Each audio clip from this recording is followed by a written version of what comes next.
Mother from Chicago can now see her son again days after having custody rights taken away because of her vaccination status.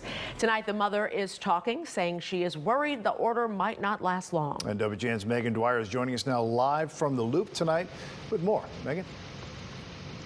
The mother and father actually share custody in this case.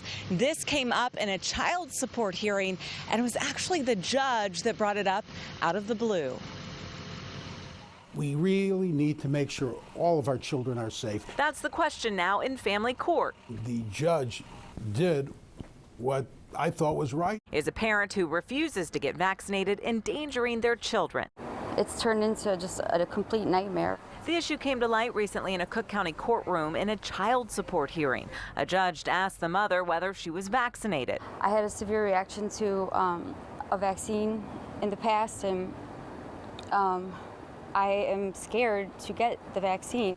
When she said no, the judge ordered she could not see her 11-year-old son. I just want to see my child.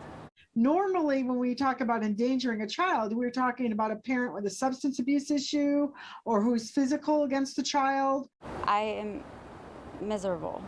I miss my son so much. The same judge reversed course this morning, vacating the portion of his order about the vaccine. I had just actually texted my son to tell him that I'm going to see him and like things were okay. But he did not close the door on it being an issue down the road. I want to be out of the court system. I just want my son and I to have a life again and be happy. The dad's lawyer is now planning to file an emergency motion tomorrow morning to suspend her parenting time. They only want her to be able to see her son by Zoom, if at all. And if she thinks she needs not to take the vaccine for whatever reason, then we think that the child should not be physically with her until she takes the vaccine. Even before the pandemic, divorced parents argued over vaccinations, but normally it's whether to vaccinate the child, not the parent. This is a big issue because of what I'm doing here will save one life, one child's life. It's worth it. I was advised by a physician that I should not,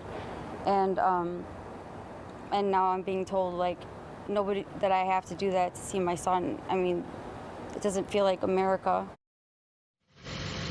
As of now, Mom is scheduled to see her son on Wednesday. She says she is willing to wear a mask around him if that's what it takes. We're live tonight along the lakefront. Megan Dwyer, WGN News. Thanks, Megan.